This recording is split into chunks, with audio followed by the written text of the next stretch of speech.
The broadcast is now starting. All attendees are in listen-only mode.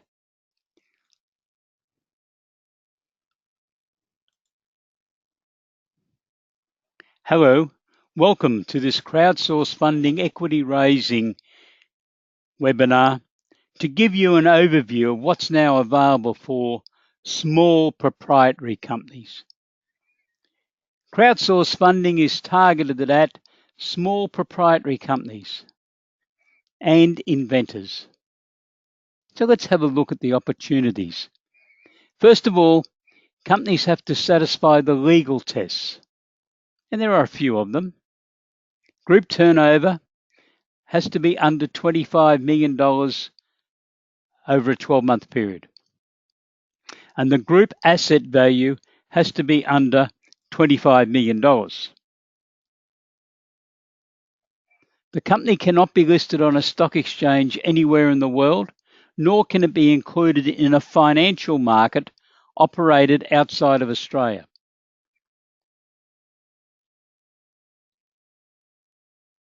They are the legal tests. Let's now look at the subjective comments that we would make relative to this opportunity for small, medium enterprises and inventors to raise capital.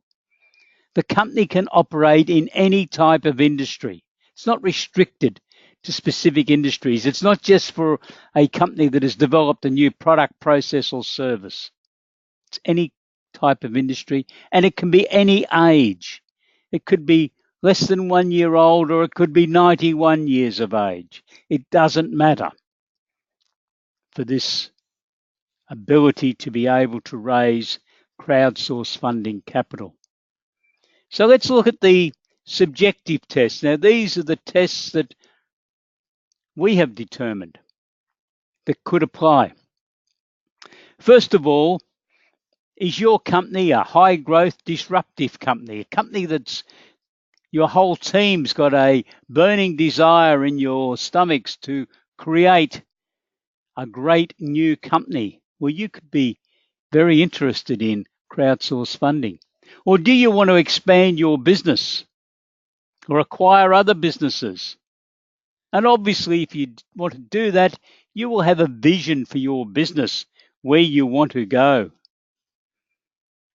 And do you require funding from someone to implement these visions?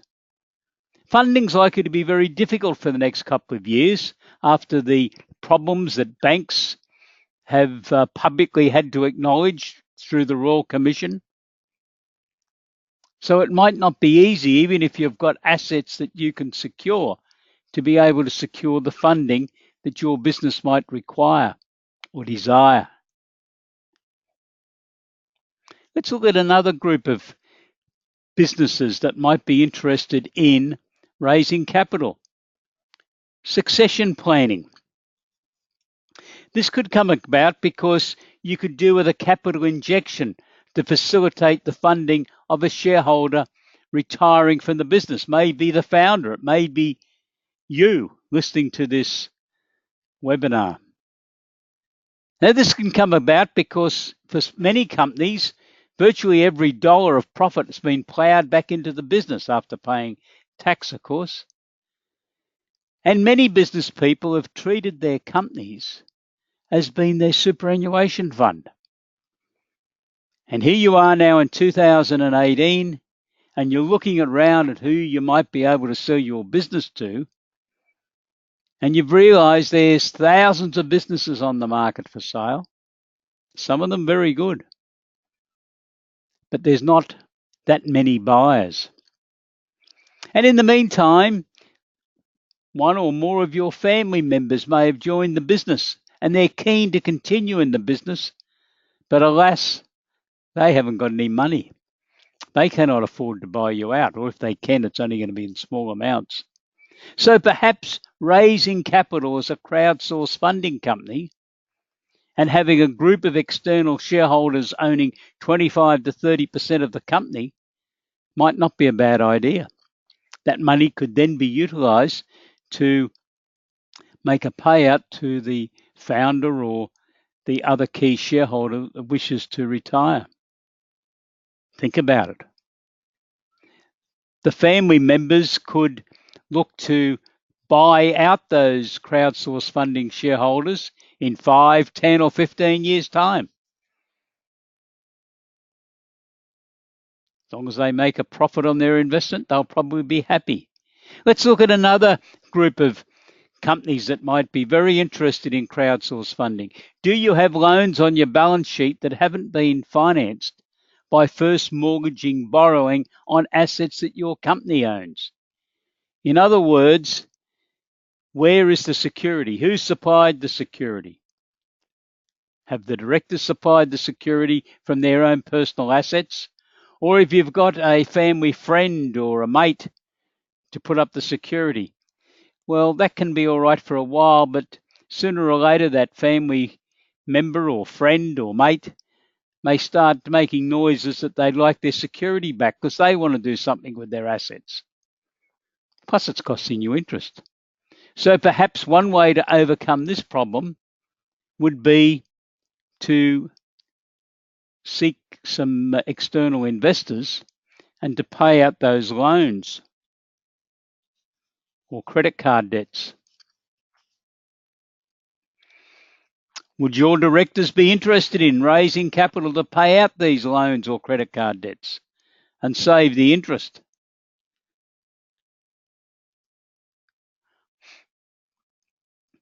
Admittedly, this will require an allocation of shares, and you will not own 100% of the company any longer.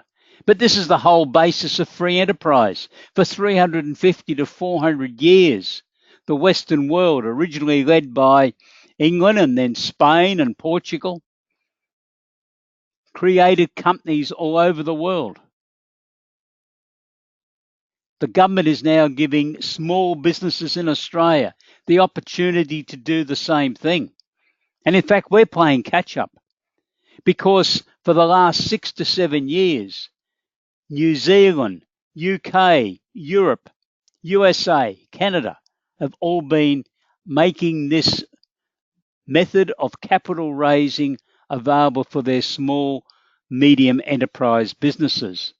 I got no idea why it's taken Australia so long to catch up, but at last we have. So do you want to do something about it? And another category could be what we're calling too old and too big for ESIC, early stage innovation companies, which if you're involved in the development of new products, processes or services, hopefully you know something about. If you don't, please contact us. But if you've been in business for more than 3 years, or your expenditure's over $1 million, or your income's over $200,000, you're too old and too big for ESIC, which is designed for young startup companies. But that doesn't mean that you haven't got a fantastic product. But you may have now got to the prototype stage and realized that it's going to cost you a lot of money to get from where you currently are with a prototype to be in the commercial market. It might be another $500,000. Could even be $1 million in some cases. Where are you going to get the capital from? Well, crowdsourced funding could be a way that you could raise capital to be able to commercialize your invention, your prototype. So let's look at the capital raising. A crowdsourced funding company can raise up to $5 million every 12 months. Obviously, you've got to get the support of the market to do that. And it can be a combination of what's called Section 708 capital raising, which was the only way that smaller companies could raise capital up until early stage innovation company, and now crowdsourced funding companies was brought on the scene in the last few years. Now, Section 708 had some limitations. It still has, but it's still there, and many companies have utilized it. In Section 708, you had the opportunity of going to the market to approach 20 investors or to get investments from 20 investors. The maximum capital raising in a 12-month period was $2 million. But companies could soon run out of shareholder space because the maximum number of shareholders you can have in a proprietary limited company is 50.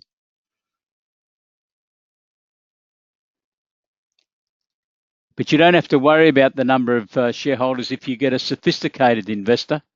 Sophisticated investor is someone with net assets of $2.5 million or who for the last 2 years has earned gross income of in excess of $250,000. So the chart on a proprietary limited company stroke crowdsourced funding company looks something like this. The company can have 50 ordinary shareholders. It can have an unlimited number of employee shareholders if they're big enough to have enough shareholders to do that.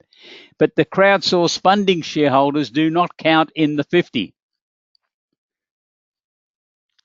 As you recall that I said just a moment ago, there's an upper limit of 50 shareholders. Crowdsourced funding shareholders are not included in that number. So this requires a separate crowdsourced funding shareholders register to be maintained, but that's not a big impost considering that this law now allows a proprietary limited company to raise up to $5 million in a year. Now, you just can't go and get your aunt and your uncle and your mates start giving you capital. It's got to be conducted through the platform or the website of a crowdsourced funding intermediary. There's only 7 of those in Australia. They all hold Australian Financial Services licence, and they were appointed by the Australian Security Investment Commission after they called for expressions of interest. So these people are the gatekeepers, and they will be monitoring the overall system. So they checked what is called the crowdsourced funding offer document, which we can help you prepare, because this is the most important document in this whole process. It's a de facto prospectus that a public company would have to prepare if it was going to the market to try to raise capital. That document can be held on the website of the intermediary for a maximum of 3 months, and all potential investors must go to that website because they all have to sign an acknowledgement that they have received an investment warning. Because the government is very concerned to ensure that all potential investors know that there are no guarantees, there is no security granted to them by your company if they invest in your company. They're buying shares, just like they buy shares when they go to the stock exchange.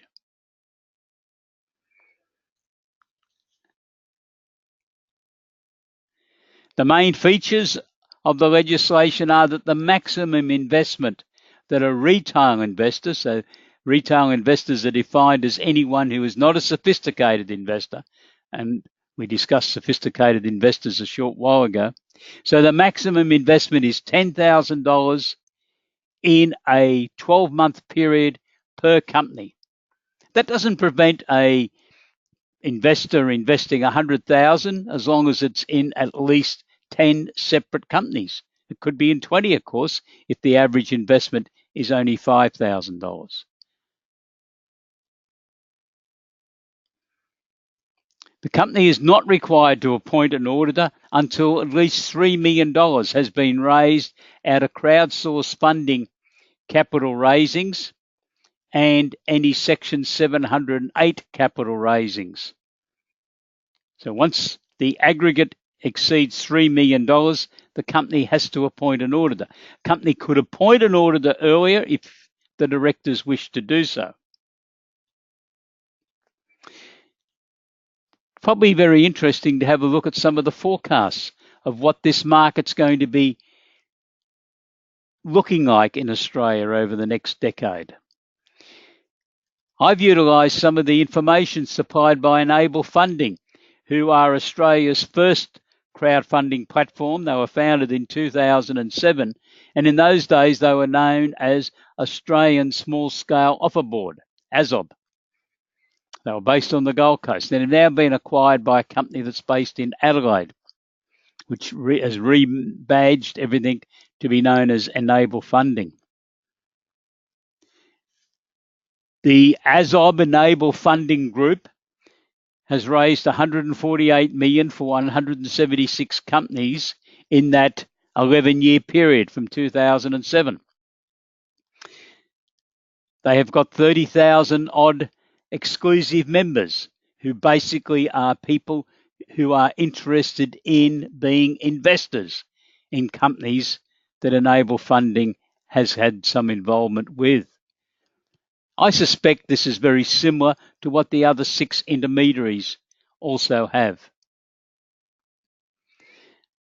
Now, the forecasts that Enable Funding have made is that they expected in 2016 about $119 million to be raised out of this market.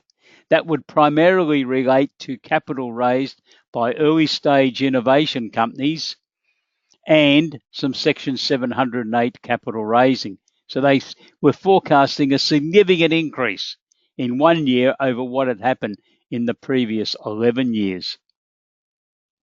But let's look at some of their forecasts going forward. Now, these were prepared on the basis that crowdsourced funding was going to be fully operational a year ago. So these figures could be out by 1 year. But they're very interesting, aren't they?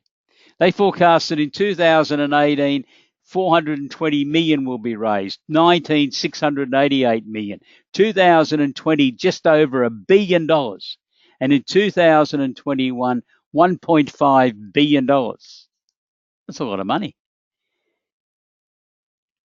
The average will not be $5 million, I don't think. If the average is around 350 to 400,000, it's saying 3,500 to 5,000 companies per annum by about 2020-21 onwards will be raising capital in this market. That's not that far away. And if you really want to be successful, you've probably got to start getting prepared now so that you can be in the market in that time. But you can be in the market earlier. There's still a significant amount of money that they forecast based on their unique experience as Australia's most experienced capital raiser in this marketplace, what could be raised. Does that make you interested? If you are, please contact the accountant in our organisation that you normally deal with, and he or she will then have a conversation with you and will invite you to meet our key people who are involved in assisting companies to explore the opportunities of raising crowdsourced funding. And if you are then interested, we'll be able to assist you on this journey towards raising capital so that you can fulfill your vision for your company. Please come and talk to us or give us a phone call and we'll come and talk to you. Thank you for your interest in crowdsourced funding. Have a wonderful day. Goodbye.